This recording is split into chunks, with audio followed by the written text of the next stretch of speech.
قوما بغير إذن مواليه فعليه لعنة الله والملائكة والناس أجمعين لا يقول الله منه صرفا ولا عدلا. وبه قال حدثنا عمر بن حفص قال حدثنا أبي قال حدثنا الأعمش قال حدثنا مسلم عن مسروق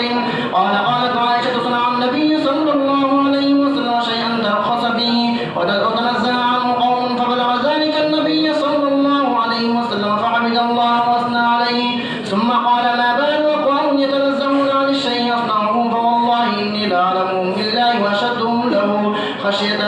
وبه قال حدثنا محمد بن القاتل قال أخبرنا وكيع عن نافع بن عمر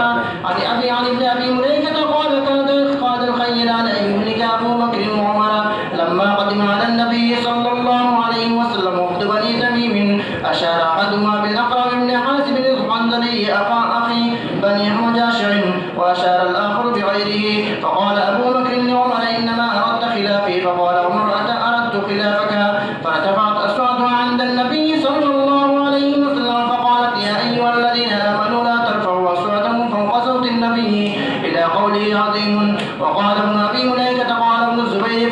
فكان عمر بعده ولم يذكر ذلك عن أبيه يعني أبا بكر إذا حدث النبي صلى الله عليه وسلم بحديث حدثه كافي السرار لم يسمعوه حتى يستفهمه. وبه قال حدثنا إسماعيل قال حدثني مالك عن هشام بن عروة عن أبيه عن عائشة أم المؤمنين أن رسول الله صلى الله عليه وسلم قال في مرضه مروا أبا بكر فليصلي بالناس قالت عائشة قلت إن أبا بكر إذا قام في مقامك لم يسمع الناس من البكاء فمروا عمر فليصلي فقال مروا أبا بكر فليصلي للناس فقالت عائشة قلت لحفصة تقولي إن أبا بكر إذا قام في مقامك لم يسمع الناس من البكاء فمر عمر فليصلي للناس ففعلت حفصة فقال رسول الله صلى الله عليه وسلم إن كن لأنتن صواحب يوسف مروا أبا بكر فليصلي للناس فقالت حفصة لعائشة ما كنت ليصيب منك خيرا. وبه قال حدثنا آدم قال حدثنا محمد بن عبد الرحمن بن أبي ذئب قال حدثنا الزهري عن سهل بن سعد السعدي قال جاء عويمر إلى عاصم بن عدي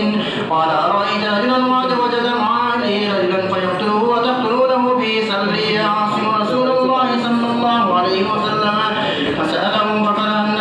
فكره النبي صلى الله عليه وسلم المسائل رعبها فرجع عاصم فأخبره أن النبي صلى الله عليه وسلم كره المسائل فقال عويمر والله لآتين النبي صلى الله عليه وسلم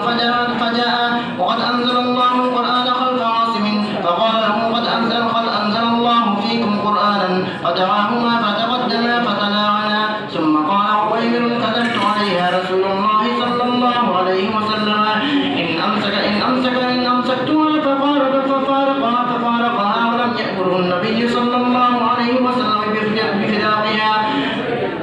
فجرت السنة في المتلاعنين. وقال النبي صلى الله عليه وسلم انظروها فإن جاءت بي أحمل قصيرا مثل وحرة فلا أراه إلا